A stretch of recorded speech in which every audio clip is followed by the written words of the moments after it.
Hey everyone, welcome to Bharadwaj classes. In the last video, you have studied about the Coulomb's law, and in this video, we will discuss some numericals based on the Coulomb's law. Okay? तो last video में आपने क्या पढ़ा था कि अगर दो point charges हैं Q1, Q2 and they are distance apart suppose, then there will be a force of attraction or repulsion between them, and that force will be K Q1 Q2 by R square, and the value of K for vacuum of for air is 1 upon 4 pi epsilon naught, that is 9 into 10 raised to power 9. ठीक है, तो ये तो बात हो गई थी force के मैग्नीट्यूड की. फोर्स का मैग्नीट्यूड होगा K Q1 Q2 upon R square, and it always acts along the line joining these two charges.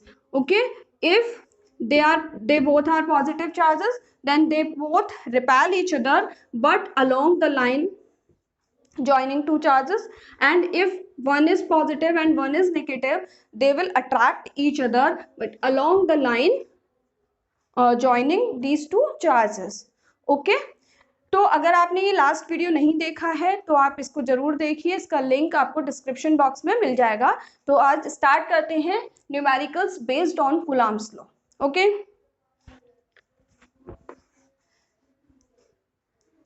Starting में हम बिल्कुल बेसिक क्वेश्चन से स्टार्ट करते हैं. एक इजी सा क्वेश्चन है. First question is the force of attraction between two point charges placed at a distance d from each other in a given medium is F. What distance apart should they placed in the same medium so that force of attraction between them is F by 5?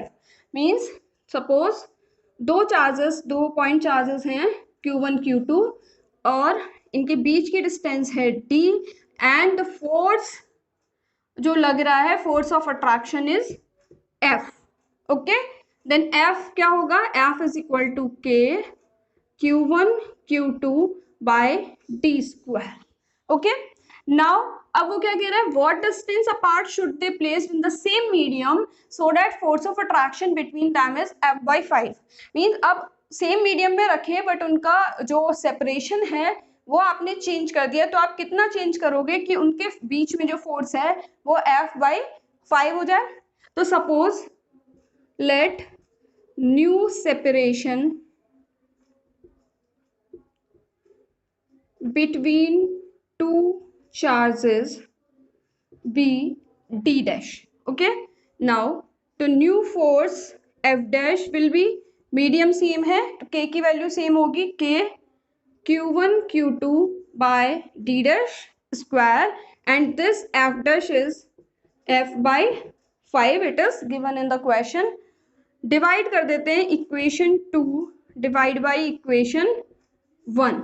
क्या मिलेगा? F by 5 divide by F is equal to K Q1 Q2 by D dash square, K Q1 Q2 by D square, K Q1 Q2 cancel, F cancel, then it will become 1 upon 5 is equal to D square by D dash square, and D dash square is equal to 5D square and D dash is equal to root 5D.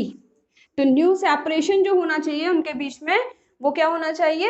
Root 5 times of D. Okay, this is the correct answer. और ये एक छोटा सा बिल्कुल basic question है, ये आपको 1 mark में या ऑब्जेक्टिव में भी मिल सकता है. Now move on to question number 2, and it is very important question. कई बार बोर्ड में आया है, लाइक 94 में आया है, 98 में आया है और 2005 में आया हुआ है. Two identical point charges Q are kept at a distance R from each other. Okay, two identical point charges Q and these are separated by a distance R. A third charge Q is placed on the line joining the above two charges such that all the three charges are in equilibrium. एक third charge Q को place करना है कहाँ पर? इन दोनों को join करने वाली लाइन पर, इस तरह से कि ये तीनों चार्जेस इक्विलिब्रियम में हो. तो पहली चीज तो कोई भी पार्टिकल इक्विलिब्रियम में कब होता है? जब उस पे जो नेट फोर्स होता है वो क्या हो? जीरो हो. तो सपोज यहाँ मैंने क्यू चार्ज प्लेस कर लिया एंड कंसीडर कर लेते हैं ये डिस्टेंस है r, तो ये डिस्टेंस क्या होगी, sorry this distance is x, तो ये डिस्टेंस होगी r माइनस x। ठीक, अब वो पूछ रहा है what is the sign, magnitude and position of third charge. Third charge का साइन क्या होगा, मैग्नीट्यूड क्या होगा और उसकी पोजीशन क्या होगी। तो देखिए सबसे पहले कंसीडर करते हैं, सपोज मान लेते हैं कि ये पॉजिटिव चार्ज है। ओके, तो ये भी पॉजिटिव है, ये भी पॉजिटिव है, ये दोनों एक दूसरे को रिपेल करेंगे, मींस ये Q इस छोटे वाले Q पे जो फोर्स लगाएगा वो कुछ इस डायरेक्शन में होगा, रिपल्शन करेगा। ये वाला Q इस वाले Q पर जो फोर्स लगाएगा वो कुछ इस डायरेक्शन में होगा। इसको मैं मान लेती हूँ सपोज F1 एंड इसको मान लेती हूँ सपोज F2। ठीक है, तो इस पे अगर हम नेट चार्ज की बात करें स्मॉल q पे, तो सबसे पहले देखिए F1 क्या होगा, F1 क्या होगा K Q1 Q2 upon R square, Q into small q upon इसके और इसके बीच की डिस्टेंस क्या है हमने कंसीडर की है x, then it is x square. F2 K Q इंटू Q by R minus x square.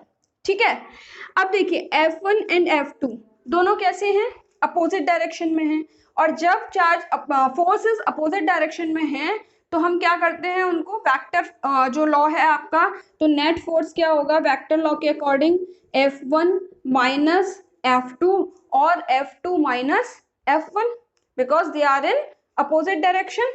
तो नेट फोर्स F क्या हो जाएगा K Q Q by X square minus K Q Q by R minus X square. Okay, but what is given in the question, these three charges are in equilibrium, means अगर ये charge equilibrium में है तो ये net force कैसा होना चाहिए, zero होना चाहिए। So for charge Q to be in equilibrium, F should be equal to 0. Now K Q Q by x square minus K Q Q by R minus x whole square is equal to 0. एक term को उठा के दूसरी side ले जाओ, K Q Q by x square is equal to K Q Q by R minus x whole square, ये cancel out हो गए, R minus x whole square is equal to x square, R square x whole square खोल दो plus x square minus 2RX is equal to x square, then R square is equal to 2RX, x is equal to R by 2। तो ये आपको क्या मिल गई, position मिल गई कि जो Q होना चाहिए वो पहले वाले चार्ज से R/2 पे, और इवन कह सकते हो दोनों के किस में होना चाहिए, मिडिल में होना चाहिए। यहाँ पर आपको मिल गई position. If you want to note it down so please note down now.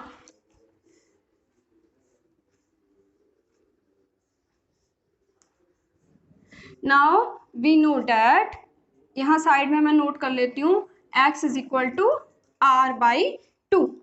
अब मुझे क्या चाहिए, अब मुझे साइन और मैग्नीट्यूड चाहिए छोटे वाले Q का। ठीक है, तो अब देखो बिकॉज ये Q इस Q पे फोर्स लगा रहा है तो ये वाला Q इस Q पे भी फोर्स लगाएगा। ठीक है, तो जब ये वाला Q इस Q पे फोर्स लगाएगा तो वो कुछ इस डायरेक्शन में लगाएगा। ठीक, या इसको रीड्रॉ करते हैं डायग्राम को, सपोज डायग्राम को रीड्रॉ करते हैं, Q मिडिल में एक स्मॉल q, ये हमें पहले से पता चल चुका है कि ये मिडिल में है, तो अब मैं कह सकती हूँ इसे R/2 and R/2। Okay, now अगर मैं इस वाले चार्ज की बात करूं तो इस पे ये भी फोर्स लगाएगा और ये भी फोर्स लगाएगा।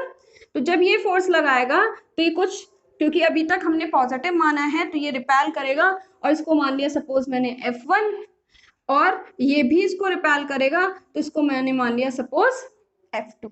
क्लियर, दोनों की वैल्यूज निकालते हैं। F1 क्या होगा, K Q Q by distances r/2 whole square, ये हो जाएगा आपका K Q upon R square by 4 को मैं ले जाती हूँ ऊपर। नाउ F2 इज के। अब इन दोनों की बात हो रही है तो क्या हो जाएगा क्यू स्क्वायर बाय, इन दोनों के बीच की डिस्टेंस क्या है total r, so it is r square.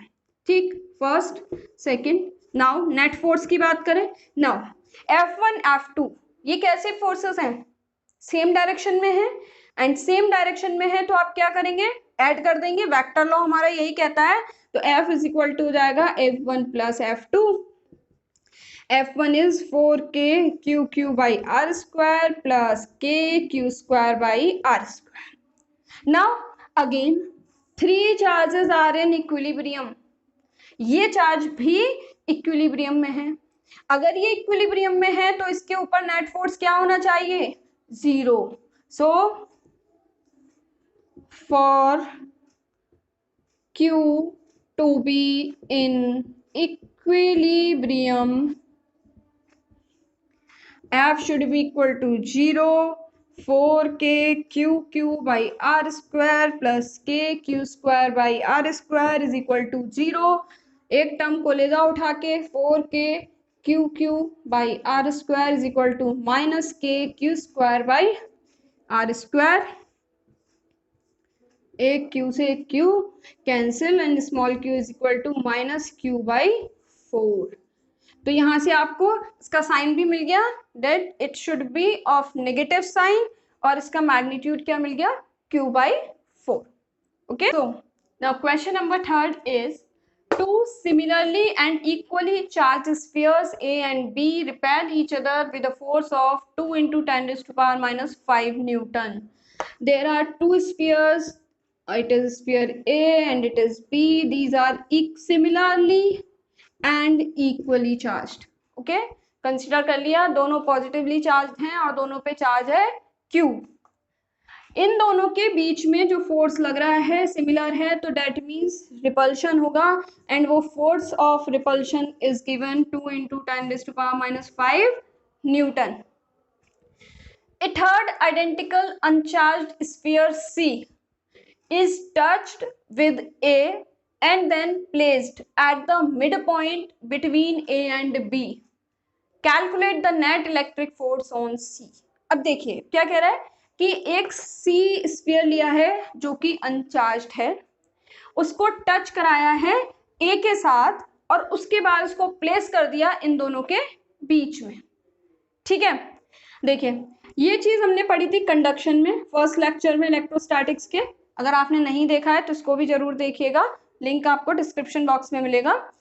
तो ये क्या है कंडक्शन में हमने पढ़ा था, if there are two conductors, one is charged and one is uncharged, they comes in physical contact with each other, then charge will flow from the charged conductor to the uncharged conductor until both have the equal charges।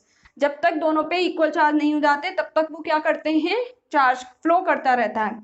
तो जब C इसके साथ physical contact में आएगा तो C के पास जो charge आएगा वो क्या हो जाएगा, Q/2 हो जाएगा, और A के पास भी चार्ज Q/2 हो जाएगा। क्लियर हो रही है इतनी बात? ठीक है, चलिए देखते हैं आगे। तो पहले तो इन दोनों के बीच के फोर्स की बात करते हैं, वो क्या होगा, F is equal to K Q square by R square, and its value is given 2 into 10 raised to power minus 5 newton. ठीक है, नाउ रीड्रॉ द डायग्राम। अब क्या हो गया, तीन चार्ज हो गए, A C B, this is A, this is C, this is B, mid में है, this distance is r/2 and this distance is r/2।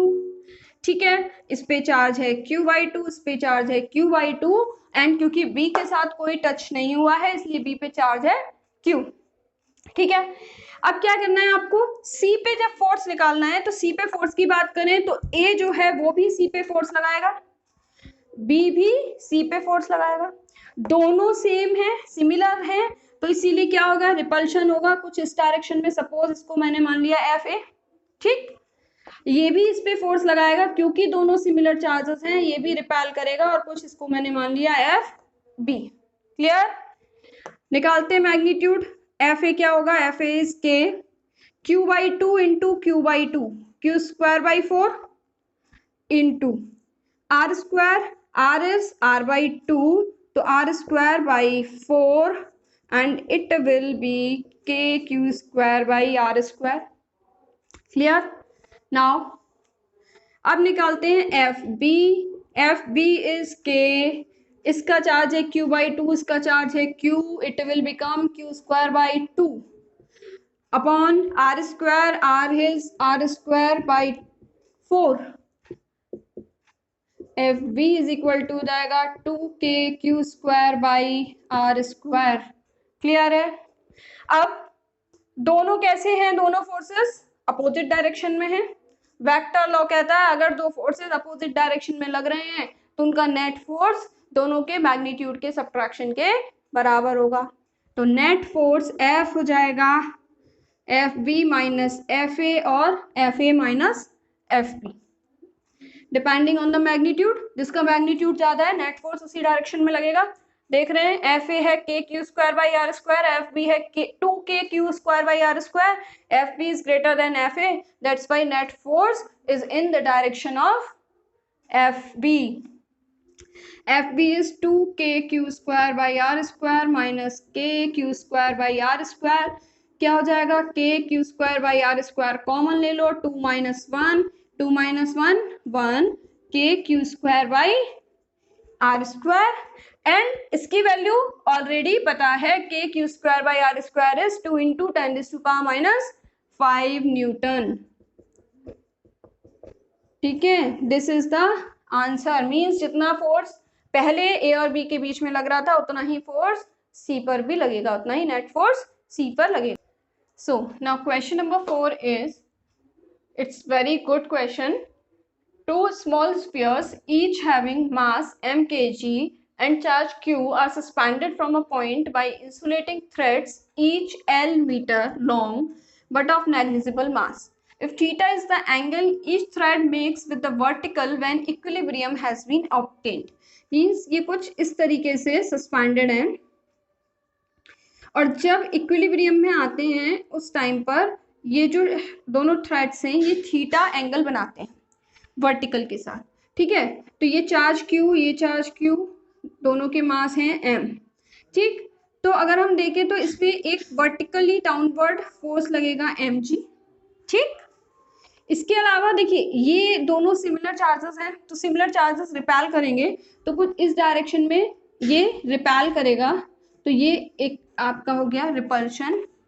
And thread है तो यहाँ पर क्या होगा? टेंशन लगेगा।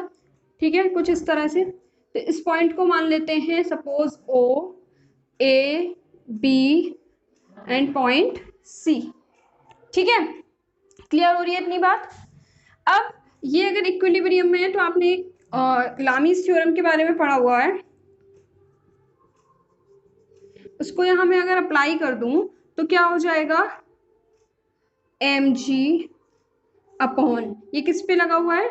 ओ बी पे, O B, F repulsion upon B C is equal to,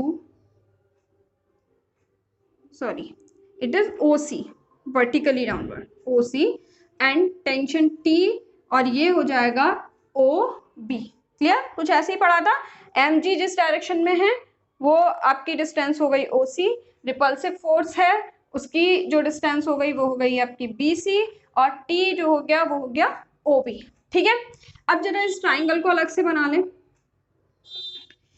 thread की लेंथ आपको एल गिवन है और सपोज ये मैं मान लेती हूँ आर, ये डिस्टेंस है R and this angle is theta.